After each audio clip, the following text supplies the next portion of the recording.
साष्टांग और सेमिनार में आए हुए मेरे सभी प्यारे भाइयों एवं बहनों, आप सबको मेरा हार्दिक नमस्कार।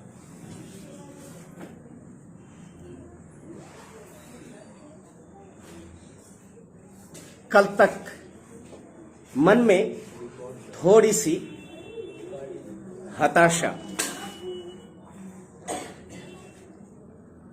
हुई थी सबके मन में कि भाई बाबा के बनाए हुए ये सिस्टम सेमिनार है,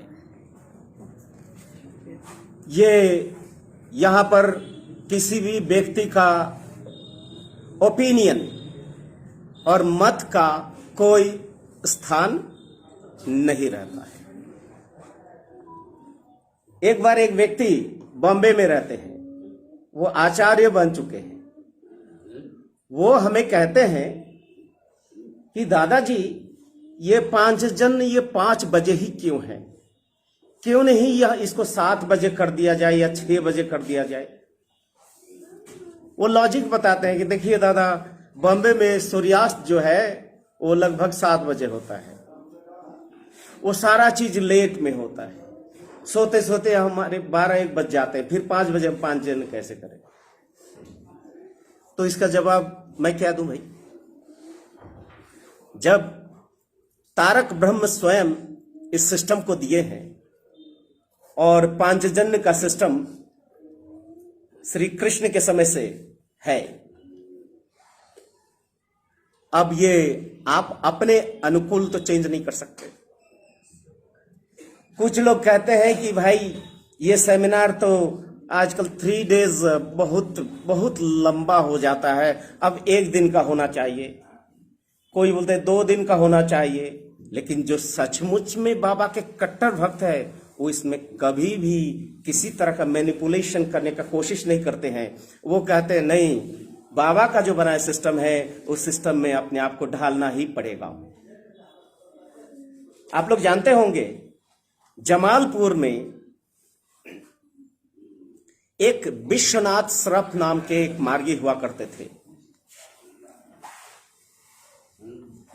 विश्वनाथ श्रफ वो नौकरी करते थे, इनकी नौकरी टेम्पररी थी। तो फिर क्या हुआ, उनको बाबा से मिलने की बहुत इच्छा होती थी।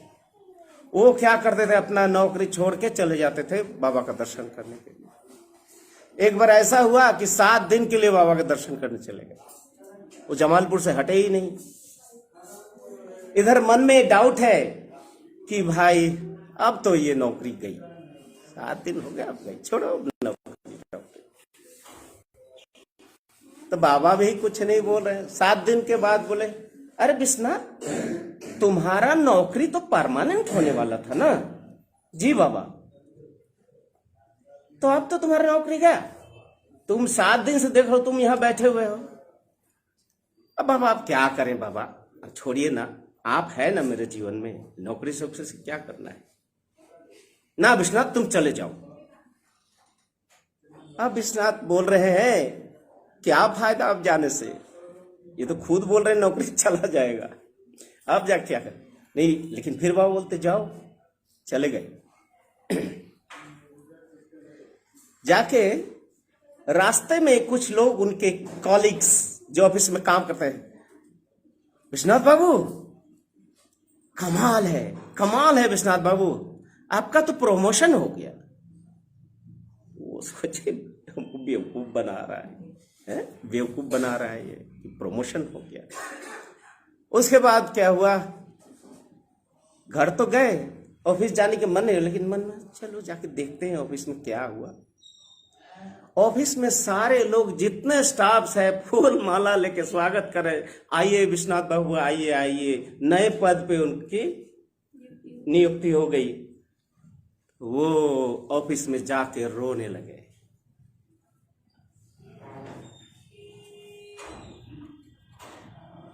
ये कहानी का अर्थ समझ ही गए मैं क्या कहना चाह रहा हूं।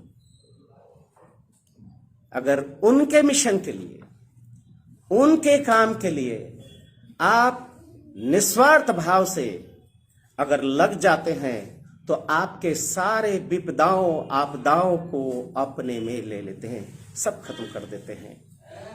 इसलिए बार बार कहते हैं कि तुम अगर उनके लिए इतना करते हो, तुम्हारे लिए बहुत कुछ कर देते हैं। वो करेंगे, क्योंकि योगक्षेम है वो।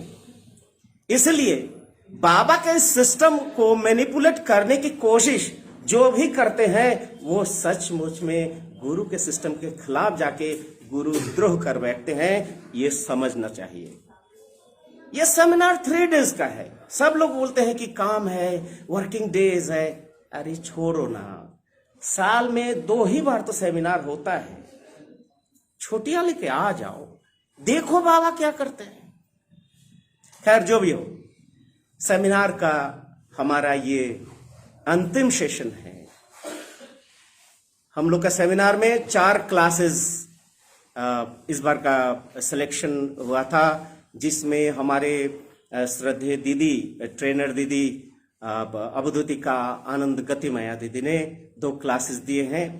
एक क्लास मैं दिया था और ये लास्ट क्लास है। इसमें ऑर्गेनाइजेशनल क्लासेस भी होते हैं, लेकिन मैं क्या कर सकता हूं, आप ही लोग नहीं थे। ल्यूमिनस बॉडियों को तो क्लास दे नहीं सकता है। तो आज का जो टॉपिक है वो है बुद्धि की मुक्ति, लिबरेशन ऑफ इंटेलेक्ट।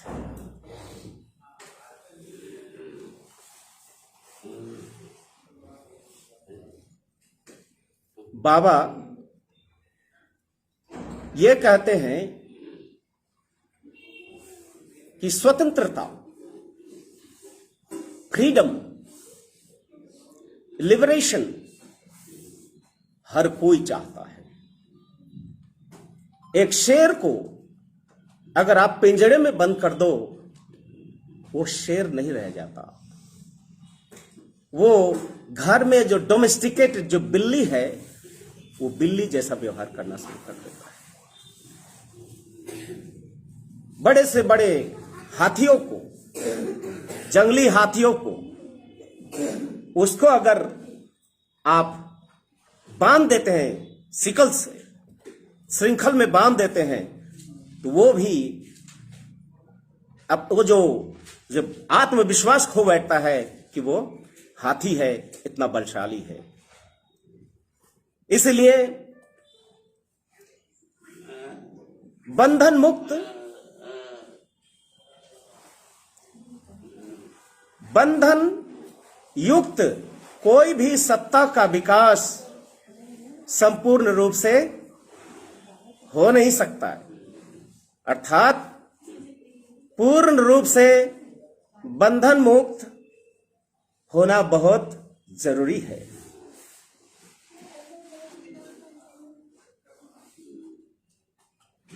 अब आए, बुद्धि की मुक्ति क्यों कहा जा रहा है? आनंद मार्ग कोई देश के स्वतंत्रता के लिए नहीं कह रहा है। आनंद मार्ग कोई दूसरे बात नहीं कर रहे, लेकिन बाबा बुद्धि की मुक्ति पर तो एक किताब ही लिख डाली, liberation of intellect and new humanism. बुद्धि की मुक्ति और नव्य मानवतावाद। बुद्धि की मुक्ति क्यों जरूरत है? बोधि की मुक्ति क्यों नहीं? आध्यात्मिक मुक्ति क्यों नहीं? सिर्फ और सिर्फ बुद्धि की मुक्ति ही क्यों? ये जानना हम सबके लिए बहुत ही जरूरी है। मुक्ति के पहले ये तो जान ले कि बुद्धि है क्या चीज।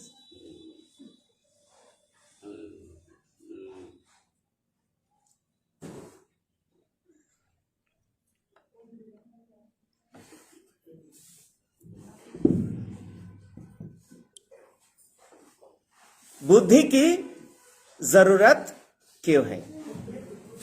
कल दीदी हमारी क्लास ले रही थी और बाबा का ही चीज को वो बोल रही थी कि कर्म माइनस ज्ञान क्या होता है? बताइए आप लोगों में से, कर्म माइनस ज्ञान का बराबर क्या होता है? भक्ति होता है। और भक्ति क्या होता है? भक्ति पथ है या भक्ति लक्ष्य है? भक्ति कोई मार्ग नहीं होता है, भक्ति लक्ष्य होता है। तो फिर यहां पर बाबा बुद्धि को इतना इंपॉर्टेंस क्यों दे रहे हैं? बाबा ने वहां पर कर्म को प्रधानता दिया, ज्ञान को जीरो कर दिया और भक्ति को परम बताए। और इस क्लास में बाबा बुद्धि को इंपॉर्टेंस दे रहे हैं। क्या दे रहे हैं? बुद्धि का इंपॉर्टेंस दे रहे हैं और स्पिरिचुअलिटी को, लिबरेशन को, मोक्ष को क्या बोलते हैं उसको? इसका मतलब दोनों क्लास में मोक्ष इंपॉर्टेंट है, स्पिरिचुअल प्रोग्रेस इंपॉर्टेंट है। और स्पिरिचुअल प्रोग्रेस जैसे कि प्रोग्रेस शब्द आया, प्रोग्रेस, प्रोग्रेस, अग्रेस, मतलब प्रगति का मतलब क्या हुआ? प्रकृष्ट रूपेण गति यह सह प्रगति। प्रकृष्ट मतलब पूर्णता, पूर्णता की ओर जो गति है वही प्रगति है।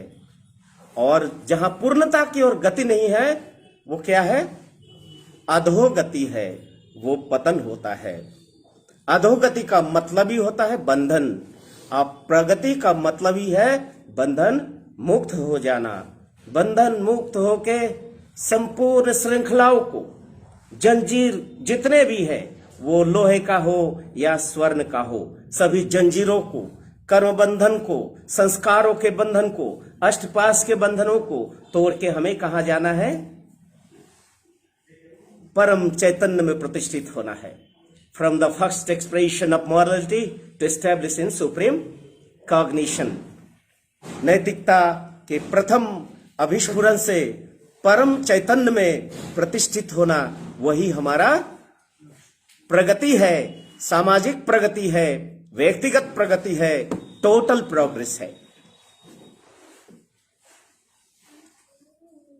अब बुद्धि क्या है भाई?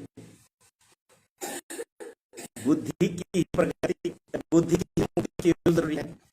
तो पहले बुद्धि को जान लेते हैं। हम लोग सृष्टि में क्या देखते कि जीवों की उत्पत्ति कौन सा धारा होता है? संचर या प्रतिसंचर? संचर धारा में जीवों की उत्पत्ति होती है। प्रतिसंचर धारा में जीवों की उत्पत्ति होती है। और सबसे जो अनुन्नत जीव होता है उसमें क्या रहता है? हाँ, उसमें क्या डोमिनेंट रहता है?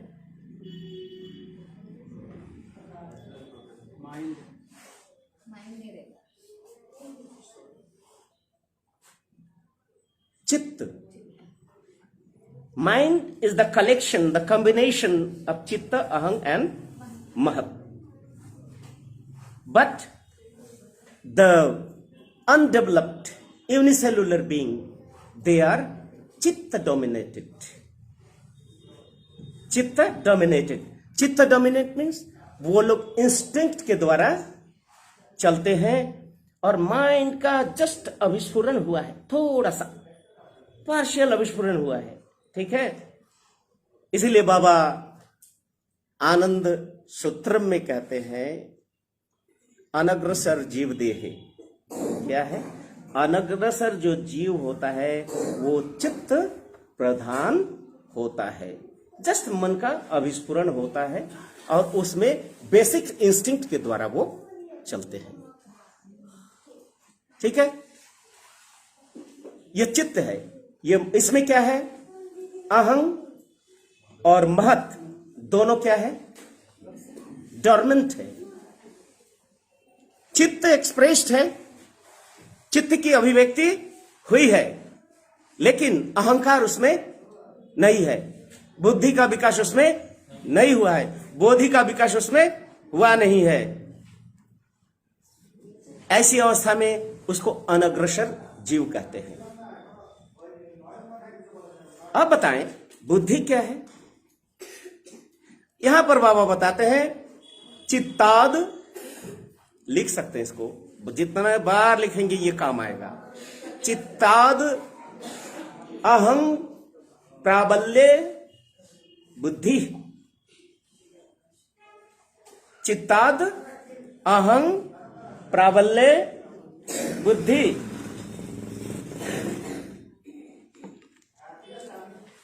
चित्त है,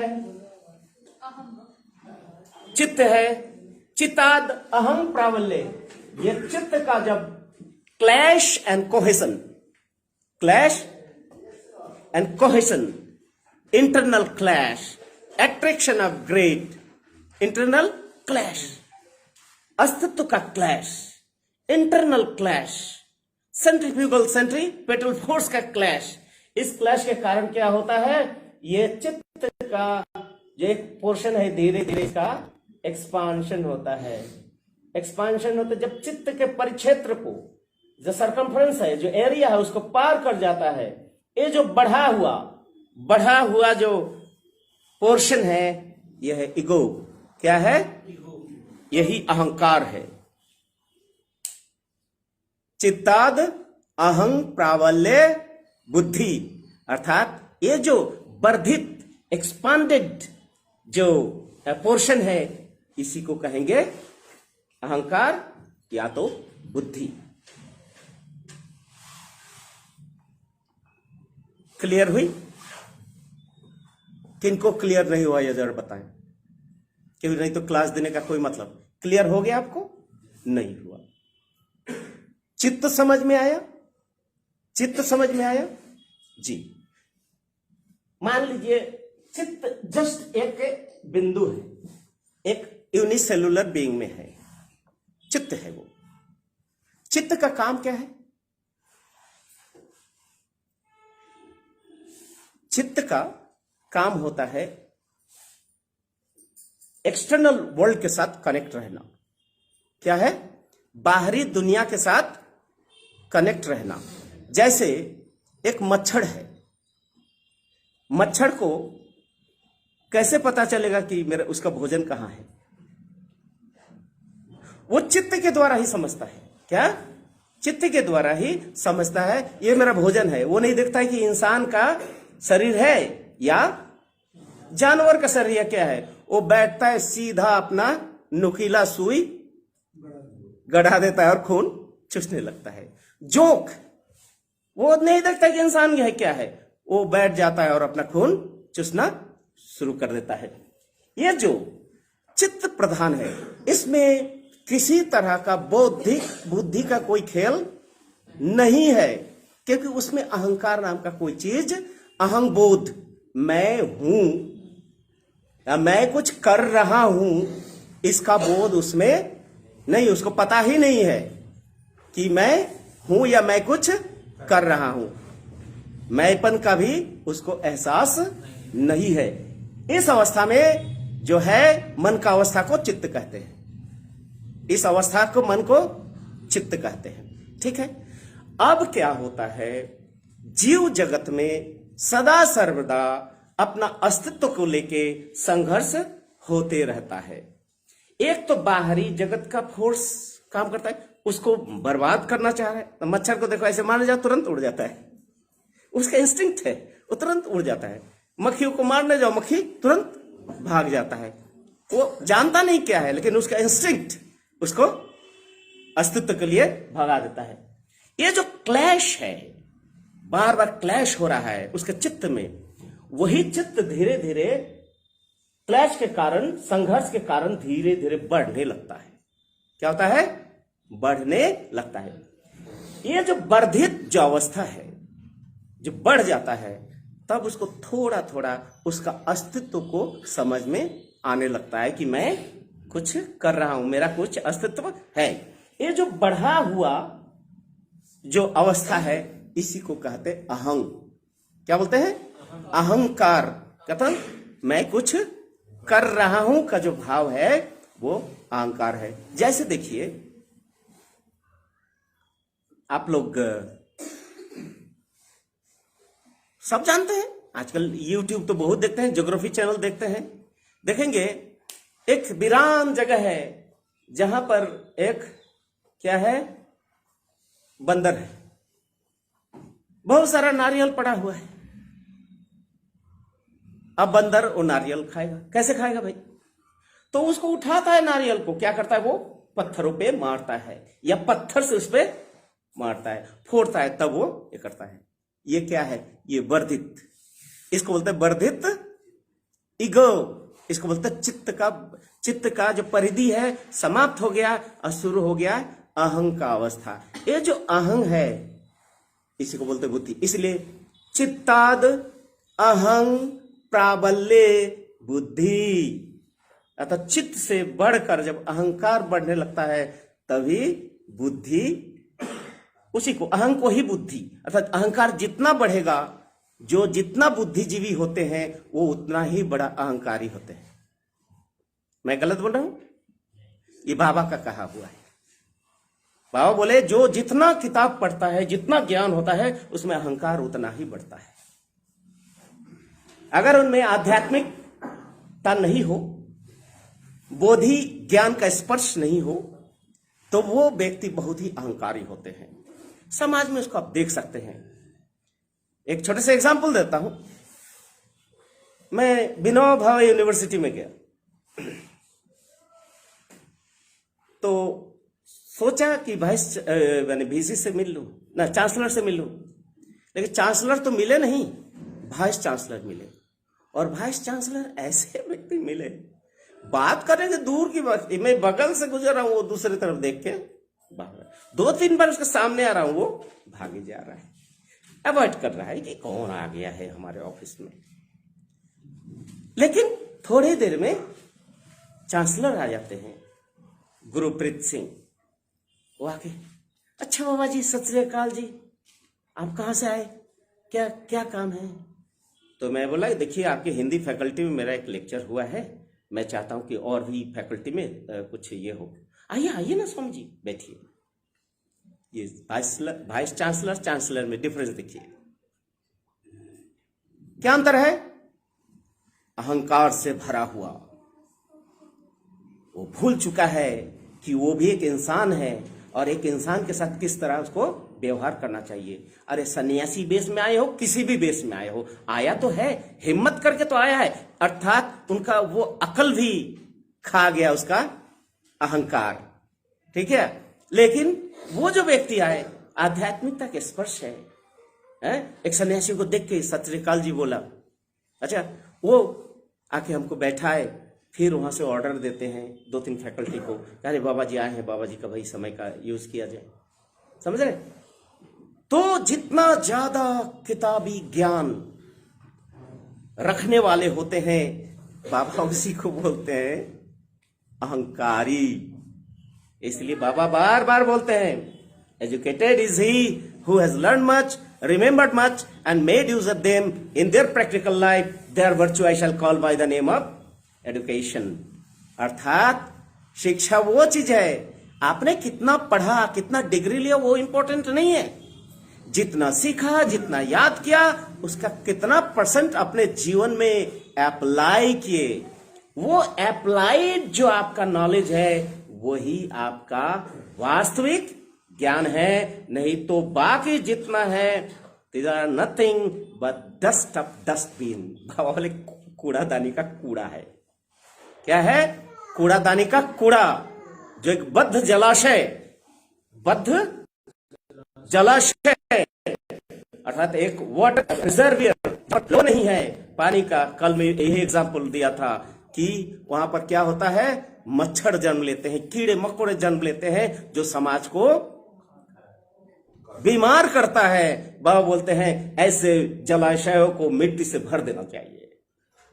मतलब बाबा इशारा कर रहे हैं ऐसे बुद्धिजीवियों का इस समाज में कोई वैल्यू नहीं है। वो समाज के बोझ बनते हैं, वो बीमारी फैलाते हैं। ऐसे भी लोग देखे गए हैं एक गांव में कि बहुत बड़ा पंडित है, वो उनके जैसा कोई दूसरा पंडित उस गांव में हो, वो नहीं चाहते हैं। उनके जैसे काबिल कोई हो वो नहीं चाहते हैं। उनके जैसा कोई योग्य व्यक्ति हो वो नहीं चाहते हैं। अगर कोई हो जाते हैं तो उनको इतना कटाक्ष, इतना अपमान, इतना साजिश वो करने लगेंगे कि उस व्यक्ति को बस जीना दूभर कर देता है, मुश्किल कर देता है। वो गांव से भागने के लिए मजबूर करते हैं। तो ऐसे भी समाज में तथाकथित अहंकार, इसीलिए बोलते हैं अहंकार की वृद्धि होती है। लेकिन ये अहंकार ही तो बुद्धि है। अर्थात जितना बुद्धि बढ़ेगा, अब ये बुद्धि का रोल क्या है? बाबा बताते हैं बुद्धि का बहुत बड़ा रोल है। आज जितने भी इन्वेंशंस हुए हैं, डिस्कवरी हुए हैं, खोज हुए हैं, आज हम मोबाइल, ये सब बुद्धि से ही तो हुआ है। These all are display of our intellect. ये इतने बड़े बड़े यूनिवर्सिटियां, इतने बड़े बड़े ये पुस्तकें, क्या क्या नहीं रिसर्च हुआ है, कहां से हुआ है? बुद्धि का ही तो खेल है।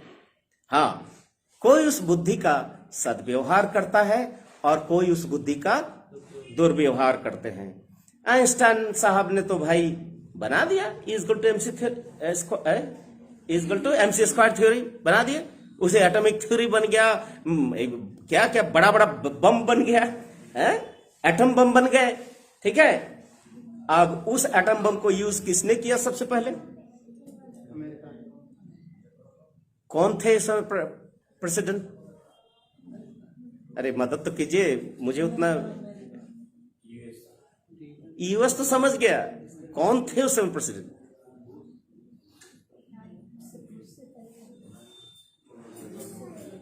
अरे बुश से पहले नहीं, आप लोग खोज करके बताओ, मैं नाम जानता हूं, मैं बताऊंगा नहीं। हाँ ठीक है, उन्होंने क्या किया? आइंस्टाइन साहब को बताया कि भाई आप क्या बनाए हो, जरा बता दो। ये बताए, बस तुरंत दूसरे साइंटिस्ट को बनाओ, इसी पर बम बना दो। अब उस बम का अप्लाई कहाँ किया? हिरोशिमा नागासाकी में लाखों लोग मर गए। आज भी वहां पर लोग अपंग जन्म लेते हैं, हैंडीकैप जन्म लेते हैं, अंधे जन्म लेते हैं। कई तरह के रेडिएशन अभी भी खत्म नहीं हुआ। अब बताइए, आइंस्टाइन साहब रूम में बैठ के रो रहे थे, बल्कि मैं अगर ये जानता कि मेरा ये थ्योरी इतना बड़ा मानव नरसंहार कराएगा तो मैं ये किसी भी कीमत में उसको नहीं देता। क्यों? क्योंकि आइंस्टाइन साहब सिर्फ एक बुद्धिजीवी नहीं थे। आइंस्टाइन साहब में बोधि का स्पर्श था। उन्हीं का तो कहना था, आइंस्टाइन साहब ही तो कहे थे कि there is an intelligent force which controls the entire universe. Then that controlling force is nothing but force of gravity. वो controlling force और कुछ नहीं, force of gravity. Gravity is nothing. Attraction is nothing but embodiment of love. आकर्षण क्या है? प्रेम है। और तब आइंस्टाइन साहब कहते हैं कि इस प्रेम को, इस यूनिवर्सल लव को जितना जल्दी लोग समझ जाए उतना ही जल्दी इस दुनिया का कल्याण है। अर्थात entire universe is controlled by a supreme intelligent force, जिसको बाबा परम चैतन्य सत्ता बोले हैं, परम ब्रह्म है, उस सत्ता को बोले। अर्थात जिस व्यक्ति को ये अनुभव हो चुका है कि परमात्मा ही सब कुछ करते हैं, इस दुनिया में जो कुछ है यूनिवर्सल लव ही तो है, विश्व प्रेम है, उस विश्व प्रेम को जितना जल्द, इसलिए आइंस्टाइन साहब को रोना आया। और जिन्होंने बम गिराया उसको रोना नहीं, वो खुशी हुई कि मैं विजय प्राप्त किया। ये झूठी शान, दूसरे के जान को खत्म करके अपना विजय को दिखाने वाला वो और कोई नहीं है, नोटोरियस सबसे डेमोनिक फोर्स है। ठीक है, इसलिए बुद्धि का प्रयोग करके समाज को अग्रगति के पथ पर ले जाया जा सकता है। बुद्धि का दुरुपयोग करके इस समाज का, मानवता का ध्वंस किया भी जा सकता है। विगत 100 साल में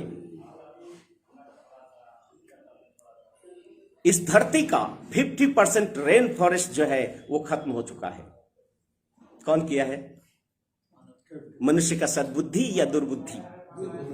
दुर्बुद्धि माने इंटेलेक्ट का दुरुपयोग हुआ।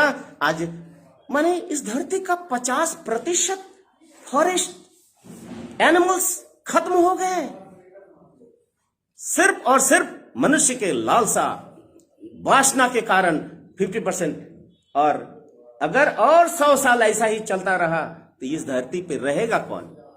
चंद्रमा बन जाएगा, मंगल ग्रह बन जाएगा, जहां पर रिसर्च करने के लिए लोग सैटेलाइट दूसरे ग्रह से खोजेंगे। वह इंसान का हड्डियां ये भी नहीं रहे, फॉसिल्स बन जाएंगे। बुद्धि का दुरुपयोग करना और बुद्धि का सद्व्यवहार करके क्या क्या नहीं कर सकते। ये छोटा सा मोबाइल आज देखिए क्या नहीं है यहाँ पर। अब इसी मोबाइल को हमारे बच्चे लोग घर में गेम खेल खेल के अपना आंख चौपट करता है, हमारी प्यारी प्यारी माताएं, उन लोगों को भी बहुत रिलीफ चाहिए। वो क्या चाहिए? दादा जानते हैं कि बच्चा लोग मोबाइल वन नहीं देते हैं, वो नहीं करते, खाना ही नहीं खाता है, और जानते हैं दौड़ा दौड़ा खिलाना पड़ता है, तो मोबाइल दे देते हैं, दादा आराम से खा लेता है। लेकिन ये आराम से खिलाते खिलाते बच्चे को क्या कर रहे हैं आप खुद सोचो। अब बच्चे के जो क्रिएटिव जो फोर्स है, सोचने वाली जो क्षमता है, वो क्षमता को खत्म कर दे रहे हैं। इंडिपेंडेंट सोच की क्षमता, बेटा 2 2 जा क्या है, तुरंत कैलकुलेटर खोजता है 2 2 जा क्या है? अर्थात उसका दिमाग का क्रिएटिविटी खत्म है, वो डिपेंडेंट हो जाता है। ठीक है, तो मोबाइल ये टेक्नोलॉजी है, इस टेक्नोलॉजी का हम भरपूर यूज कर सकते हैं। किसके लिए? भलाई के लिए, समाज के कंस्ट्रक्शन के लिए इस मोबाइल का यूज हो सकता है। ज्ञान अर्जन के लिए, ज्ञान बांटने के लिए ये मोबाइल का यूज हो सकता है, लेकिन इसी का ध्वंस करने के लिए भी हो सकता है। एक उदाहरण देता हूं, ज्यादा दिन की बात नहीं है, 1 साल पहले की बात है। कटिहार का एक मार्गी अपने बेटे को भेजे हैं, कहां पर? दिल्ली में पढ़ने के लिए।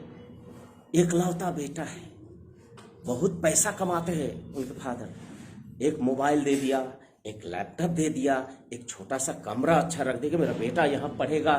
और बेटा पढ़ना भी शुरू कर दिया, घर से निकलता ही नहीं है 24 घंटा। बेटा इतना पढ़ रहा है, दिन रात लैपटॉप में पढ़ रहा है, मोबाइल में पढ़ रहा है। क्या पढ़ रहा है? हिंदी फिल्म देख रहा है, बॉलीवुड का फिल्म देख रहा है, एकदम मोबाइल के अंदर घुस के देख रहा है। देखते देखते देखते 6 महीना होते होते बोले पापा कुछ अच्छा नहीं लग रहा है, पापा आ जाइए हमको लेने के लिए। क्या हो गया बेटा? पापा कैसे मेरा दिमाग घूमने लगा है, खून शरीर में नहीं है। ठीक है, उसको लेके चला गया। 6 महीना तक वो आधा पागल जैसा पड़ा रहा, वो समझे। उसके बाद फिर धीरे धीरे धीरे उसको साधना पूजा कीर्तन करा के, बढ़िया भोजन करा के फिर बोल नहीं बेटा तुम्हें दिल्ली नहीं जाना है। एक इमेच्योर जो मदर्स होते हैं, इमेच्योर जो पेरेंट्स होते हैं, उनकी ये भूल का ये नतीजा है।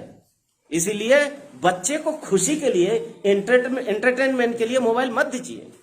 और जब वो मोबाइल है तो बैठिए वहां पर, जो पबजी और क्या क्या आया है वो खेल खेल के चौपट हो जा रहा है बच्चा हमारा। इसलिए बुद्धि हमारा उन्मुक्त होना चाहिए। बुद्धि हमारा हर तरह से बंधनों से मुक्त होना चाहिए। और ये बुद्धि से क्या हुआ है? मध्य युग में क्या हुआ है? ऐसे ऐसे शास्त्रों को लिखा गया है। क्या लिखा गया है? शास्त्र लिखा है। कौन लिखा है? बुद्धिजीवी लोग लिखे हैं, विप्र वर्ग लिखे हैं। कुछ शास्त्र तो काम का, लेकिन ज्यादातर शास्त्र जो है मनुष्य को पंगु बनाने का काम किया है। पंगु बनाने का काम किया है। मध्य युग में ही ऐसे शास्त्र लिखा गया है जो बुद्ध बुद्ध दर्शन तो जानते हैं ना आप लोग?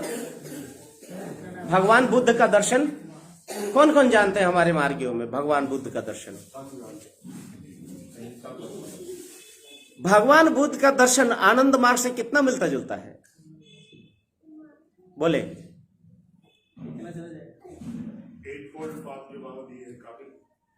बाबा का 8 फोल्ड पाथ अलग है, अष्टांग योग साधना अलग है, और बुद्ध का अष्टांग मार्ग क्या है?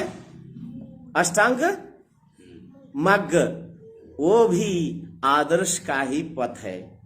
बाबा ने प्रमा थ्योरी दिए है ना, संतुलन, उसी तरह बुद्ध ने क्या है? संतुलन की ही बात करते हैं। क्या बोलते हैं? सम्यक कर्म, सम्यक ज्ञान, सम्यक वाक, इस तरह से 8 मार्ग उन्होंने दिया है। तो बाबा उस अष्टांग मार्ग को बोलते हैं कि इतिहास में इतना सुंदर आदर्श अब तक आया ही नहीं है। उस अष्टांग मार्ग को अगर फॉलो करते हैं तो इंसान देवता बन सकता है। इसलिए बाबा ने उसको आनंद मार्ग में उसको ले लिया है, अष्टांग मार्ग को। समझ रहे? तो अब उस बुद्ध को भी शास्त्रों में क्या बोला गया है? ये तो बंदर है, ये नास्तिक है, इसलिए ऐसे नास्तिकों से दूर रहो, शास्त्रों में लिख डाला है। और बुद्ध दर्शन को नास्तिक दर्शन के अंदर में डाल दिया।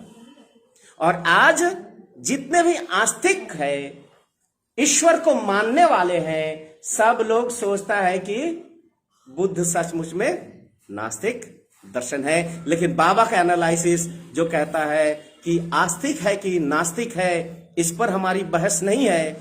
हम सिर्फ इतना कहते हैं कि वो आत्मा को माना है। भगवान बुद्ध आत्मा को माना है, धम्म को माना है। एसो धम्म सन्नतन, एसो धम्म सन्नतन, न सनातन, सन्नतन, मतलब हमारी धर्म जो है सनातन धर्म है। कौन कहे हैं? भगवान बुद्ध। वो निर्वाण की बातें करते हैं, मोक्ष की बातें करते हैं, संयम की बातें करते हैं, तो वो नास्तिक कैसे हो सकता है? जिनके बुद्धि से राजा अशोक से क्या जो अपने बेटे को इस अष्टांग मार्ग को फैलाने के लिए संघमित्र और महेंद्र दोनों को विदेश भेज दिया। तो ऐसे व्यक्तियों को शास्त्र लेखक क्या कर दिया? नास्तिक बना दिया समाज में। इसीलिए एक नेगेटिव ये कर दिया है। और वही शास्त्र नारियों को मंदिर में प्रवेश करने से मना करता है। वही शास्त्र कहता है ढोल गवार शूद्र पशु नारी, ये है तारण के अधिकारी। वही शास्त्र कहता है कि नारी को मरने के बाद, न पुरुष के मरने के बाद नारी को सती होना पड़ेगा, सतीदाह प्रथा। तो क्या कहें? इस तरह से बहुत सारे एग्जाम्पल्स हैं जो मध्य युग में इस तरह के शास्त्र को लिख के मानवता को कलुषित किया है, मानवता को नाश किया है, मानवता की बुद्धि को जड़ बना दिया है, अर्थात ऐसा बांध दिया है कि मनुष्य आगे बढ़ ही नहीं पाता है। आप अगर पढ़ें तो देखेंगे 6 दर्शन है इंडिया में, 6 स्कूल्स ऑफ इंडियन फिलॉसफी है ना। कौन कौन है? जरा फटाफट नाम बताएं कोई एक भाई। सांख्य, न्याय, वैशेषिक, उत्तर मीमांसा, पूर्व मीमांसा और योग, टोटल 6 हो गया।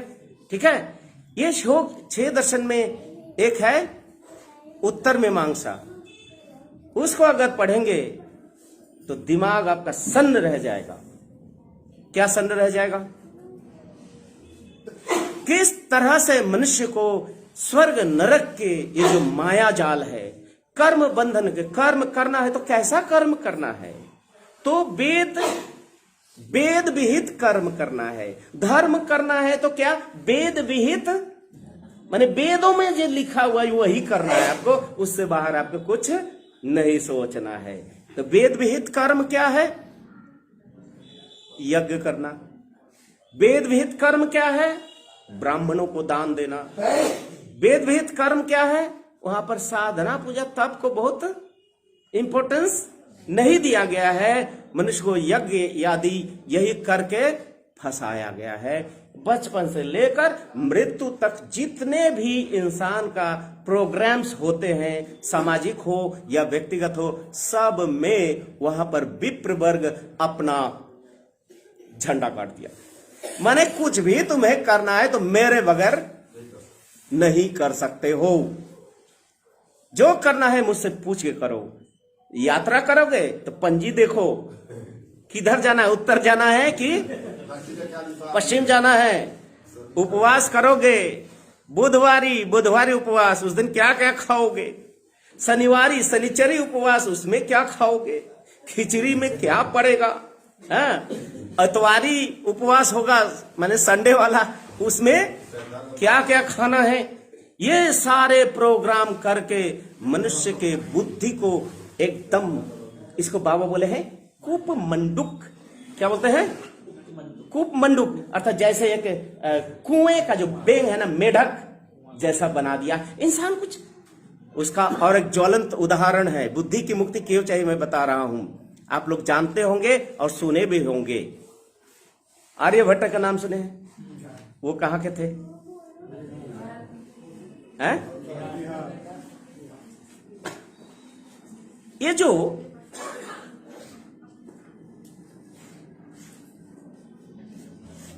केतु, राहु और केतु, सूर्य ग्रहण, चंद्र ग्रहण के बारे में सबसे पहले किसने बताया? आर्यभट्ट ने बताया। आर्यभट्ट ये समझ गए थे, क्या समझ गए थे? कि राहु और केतु नाम का कोई चीज नहीं है, ये मात्र छाया है, शैडो है। किसका? पृथ्वी का शैडो है। ठीक है, वो समझ गए।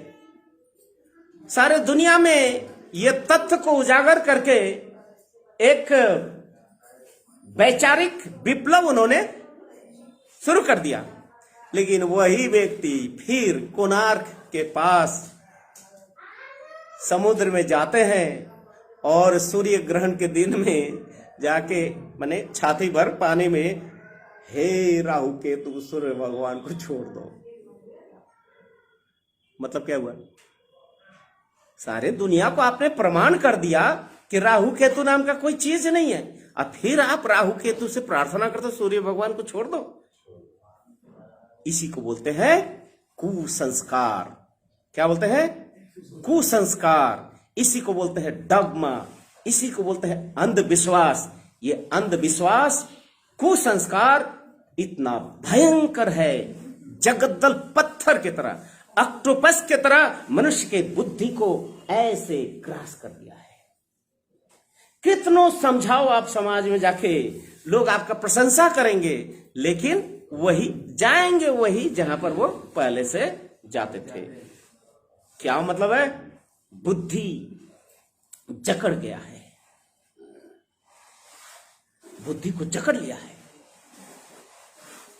आज आप ही बताएं, यहां पर जितने मार्गी है अपने छाती पे हाथ रख के बताएंगे, जातिवाद का सेंटिमेंट किसके अंदर है? नहीं, हाथ उठाए, एकदम सच बोलिए, बाबा के सामने हाथ रखे। जात का सेंटिमेंट किसके अंदर है और किसके अंदर नहीं है? न सच बोलिएगा, हमको दिखाने के लिए नहीं। क्यों?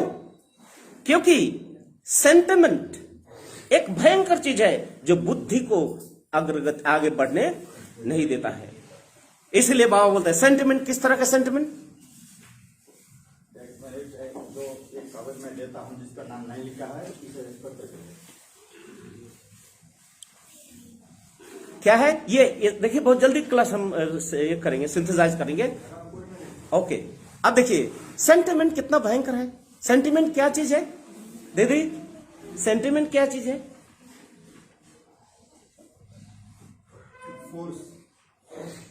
सेंटिमेंट क्या है? बाबा बोलते हैं sudden out burst of mind.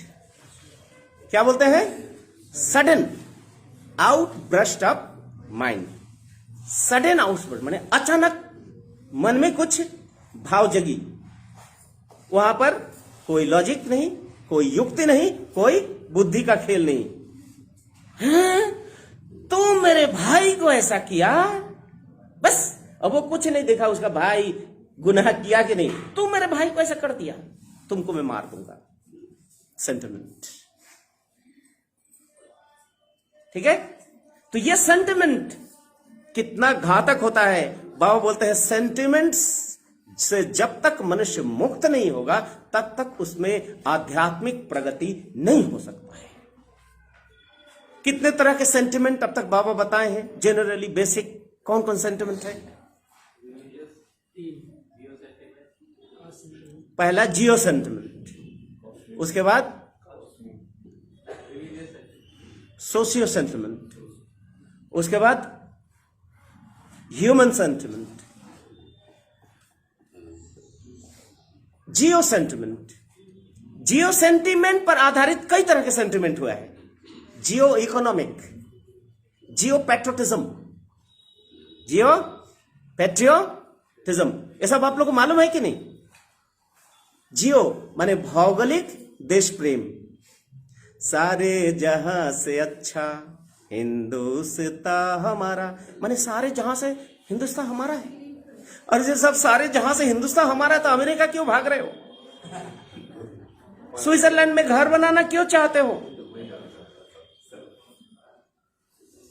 आनंद मार्ग क्या कहता है? सारे जहां से अच्छा हिंदुस्तान हमारा है। आनंद मार्ग इस चीज को मानता है कि जन्मी जन्मभूमि स्वर्गदपि गरेसी, हमारा जन्मभूमि है, इसके प्रति हमारा सेंटिमेंट रहेगा, इससे हम प्रेम करेंगे। इसका मतलब बाकी दुनिया को घृणा तो नहीं कर सकते। क्यों? वसुधैव कुटुंबकम, ठीक है?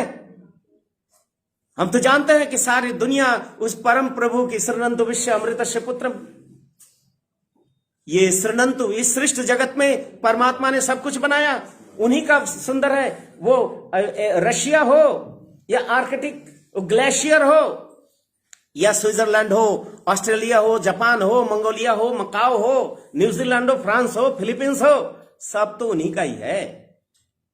और सब जगह का अपना अपना सौंदर्य है, अपना ब्यूटी है, मधुरता है, अपना संस्कृति है, अपनी भाषा है। सब जगह पर उस परमपिता के संतान है, सब हमारे परिवार के सदस्य है ना? लेकिन जब हम जियो सेंटिमेंट की बातें करेंगे तब क्या होता है?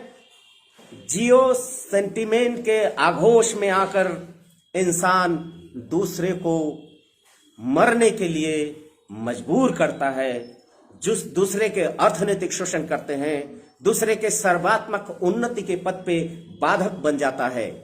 जियो पैट्रियोटिज्म, जियो रिलीजियन।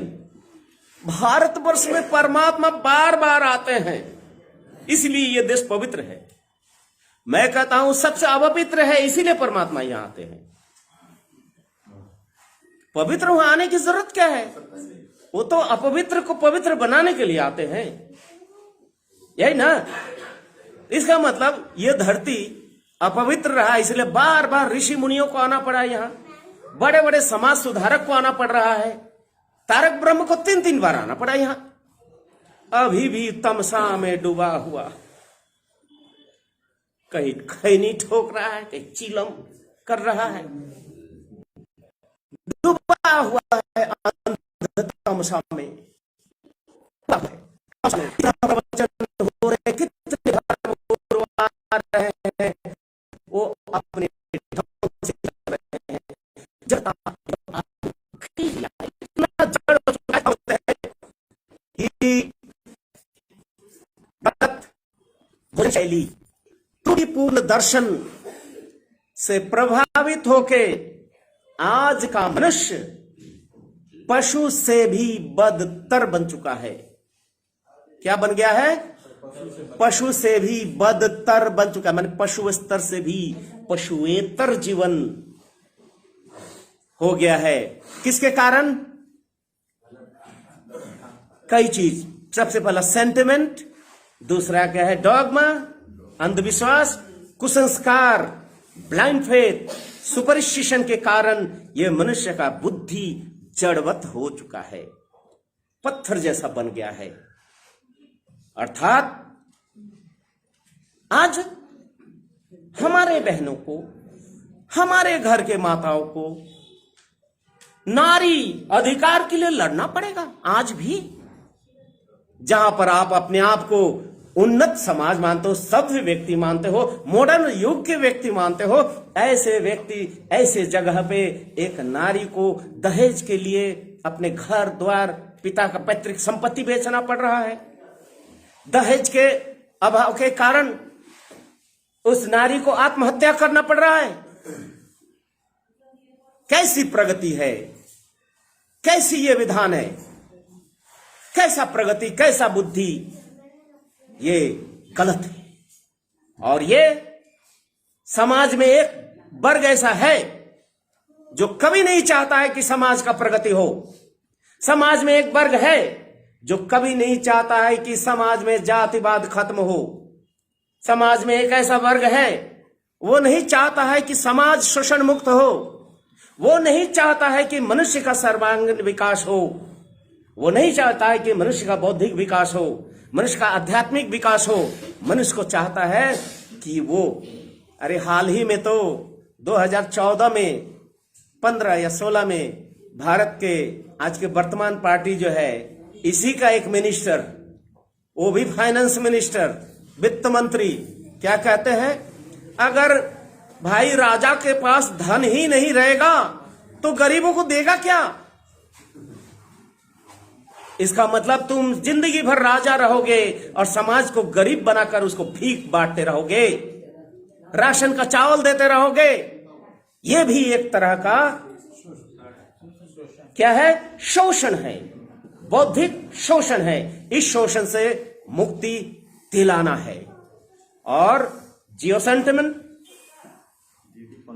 ठीक, जियो सेंटिमेंट मेरे भाइयों बहनों, आप लोग याद रखें, आज हमारे यहां भी कुछ प्रॉब्लम चल रहा है।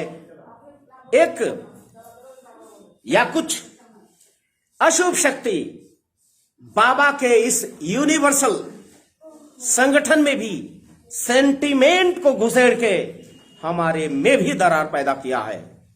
इसलिए हम आप किसी के भी बहकाव में नहीं आना है। किसी सेंटिमेंट के द्वारा हमें प्रभावित नहीं होना है, वो कितना भी बड़ा क्यों ना हो। अगर देखते हैं कि बाबा आनंद मूर्ति जी के बताए हुए बातों के थोड़ा भी इधर उधर किया, उनका खिलाफत करना है, तो गुरु आपके साथ होंगे। आप गुरु के लिए आए हैं, न किसी नंद के लिए आए हैं, न किसी मार्गी भाई बहनों के लिए आए हैं। आए हैं तो आनंद मूर्ति जी और आनंद मार्ग के मिशन, उनके आदर्श के लिए। और इस आनंद मूर्ति आनंद मार्ग के आदर्श के विरुद्ध में कोई भी शक्ति अगर आंख उठा के देखता है, कोई भी हमारे में जातिवाद को घुसेड़ने का कोशिश करता है, हमारे किसी तरह का संकीर्णताओं को अगर घुसेड़ने की कोशिश करता है, हमें यूनाइटेडली लड़ना होगा। यूनाइटेडली एकजुट होकर हमें लड़ना होगा। और बुद्धि की मुक्ति के लिए बाबा ने 2-3 चीजें बताए हैं। सबसे पहला, जियो सेंटिमेंट से मुक्ति पाने का उपाय।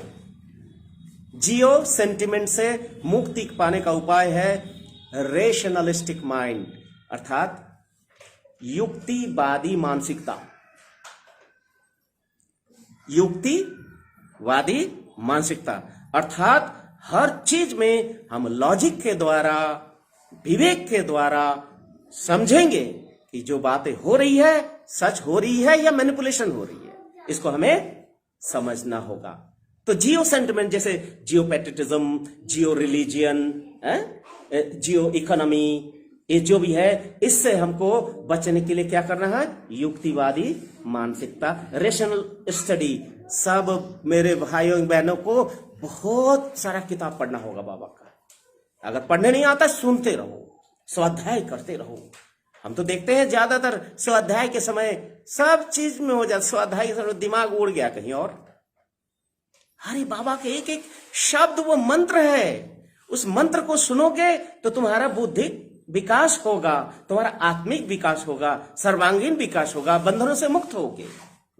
इसलिए हर दिन स्वाध्याय करना है। बाबा के जितने ग्रंथ है, तभी रेशनलिस्टिक आपका माइंड बनेगा, युक्तिवादी मन बनेगा, रेशनल, अंध ब्लाइंड नहीं। तो ये जियो सेंटिमेंट से आप मुक्त हो जाएंगे। उसके बाद आता है सोशियो सेंटिमेंट। जियो सेंटिमेंट से बड़ा थोड़ा सा सोशियो सेंटिमेंट। कैसा सेंटिमेंट? আমরা बंगाली, আমরা मगही, हमें छत्तीसगढ़ी, मु उड़िया है, मैं तमिल। ये जो सेंटिमेंट क्या है? ये सेंटिमेंट है, ये सेंटिमेंट है।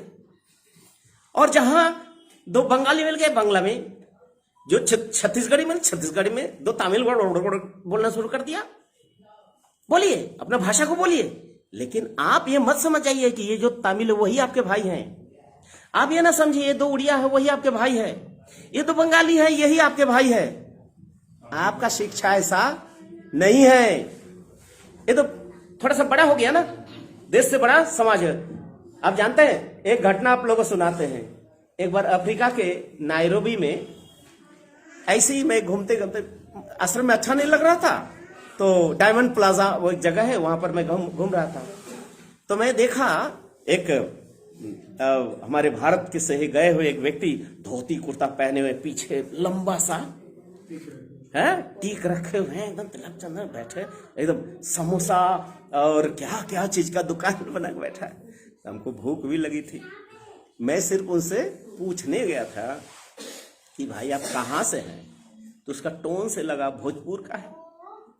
बस मैं भी भोजपुर में 2-4 लाइन बोल दिया, सारा दुकान छोड़ के पैर पे आके गिर गया। रवो भोजपुरी हई, आई ना, बैठी ना, ए बाबा जी बैठी ना, आइए बाबा जी बैठिए। और बाबा जी क्या खाइएगा, ये खाइए वो खाइए। मैं अनुभव किया सेंटिमेंट उस समय कि देखो लैंग्वेज का सेंटिमेंट, ठीक है, ये भी जियो सेंटिमेंट यहां काम कर रहा है, लैंग्वेज का सेंटिमेंट का काम कर रहा है ना। सब है, वो हमसे प्यार कर रहा है, बहुत अच्छी बात है, उनको थैंक्स देना है, लेकिन उसी में हमको बंद नहीं जाना है। हमें सेंटिमेंट से उठना है, ये सोशियो सेंटिमेंट से भी ऊपर उठना है, ठीक है। उसके बाद क्या करना है? Human sentiment. ह्यूमन सेंटिमेंट के बारे में बाबा क्या बताए? बाबा 2 सुंदर एग्जाम्पल दे रहे हैं। क्या एग्जाम्पल दे रहे हैं? कि एक व्यक्ति मानवता पर लेक्चर देते देते अश्रु बहा रहे हैं। क्या कर रहे हैं? आंसू बहा रहे हैं। सब लोग ताली बजा रहे हैं। बस रूम में जाके बोलते, अरे हिल्सा मछली का झोल बनाए हो। क्या बनाए हो? हिल्सा मछली का झोल बनाए हो। अर्थात ऐसा लगता है कि हिल्सा मछली जो है वो कुछ नहीं, समुद्र से उठा और सीधा उसके कड़ाही पे आके गरम तेल में गिरा कि हे प्रभु मुझे भोजन के रूप में ग्रहण कीजिए, मुझे उद्धार कीजिए, मैं समुद्र में छटपट कर रहा हूं आपके भोजन बनने के लिए। अर्थात मानवता पर लेक्चर दे रहे हो। क्या उस मछली को कष्ट नहीं हुआ जिसे तुम पकड़ के लाए हो? जरूर हुआ है। उसके बाद और एक एग्जाम्पल देते हैं कि वो और एक व्यक्ति क्या कर रहे हैं? मानवतावादी लेक्चर दे रहे हैं और घर में जाके क्या कर रहे हैं? टिड्डा नहीं होता, टिड्डा को शहद में भिगो के खा रहा है। तो बोलते ऐसे व्यक्ति को जो है वो मानव झूठा मेकी मानवतावाद है, जो दूसरे के प्रति प्रेम और सौहार्द नहीं हो। तो बाबा बोलते हैं इस मानवतावादी, ये जो सोशियो सेंटिमेंट से ऊपर उठने के लिए क्या करना होगा? लिख लीजिए दीदी, वो काम आएगा। सम समाज तत्व। क्या है? सम समाज तत्व की जरूरत है। वो डिटेल नहीं जा रहा हूं, इशारा आ रहा है, मेरा क्लास अब खत्म करना है, ठीक है।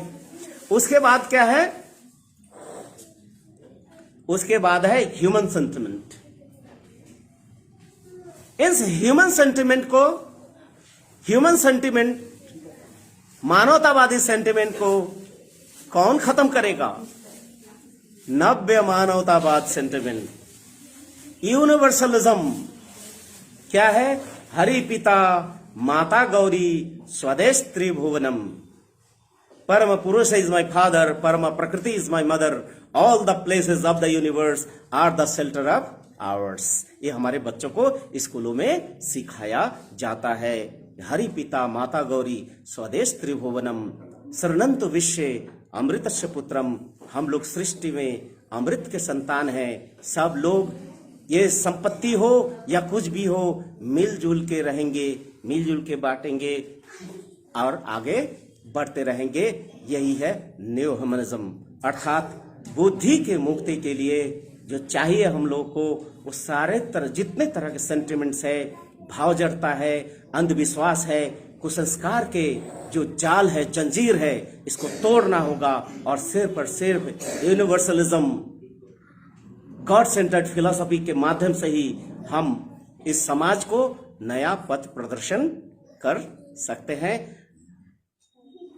आप सबका अगर कुछ प्रश्न है तो बस 1 मिनट में कर दी, इसके बाद हमारी दीदी आएंगी, कुछ बोलेंगी। कुछ प्रश्न है इस पे? हाँ बोलिए।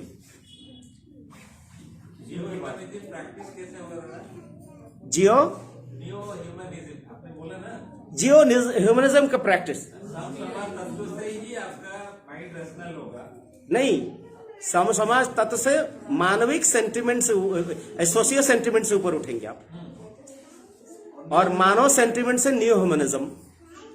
ठीक है जी। तो न्यू ह्यूमनिज्म जो प्रैक्टिस में लाएंगे जी, प्रैक्टिस में लाइए। ये जो छोटे छोटे बच्चे हैं ना, ये सबको बोलिए कि सबसे पहले घर में जो प्लांट्स है उसमें पानी डाले। जो चिड़िया है, चिड़ियों को कुछ ना कुछ भोजन डाले। और हर हफ्ता ये जो बर्थडे में happy birthday to you my baby, बड़का 5000 का केक लाते हैं, उस केक के बदले में 5 पैकेट 10 पैकेट भोजन बनाइए, गरीबों को बांटिए।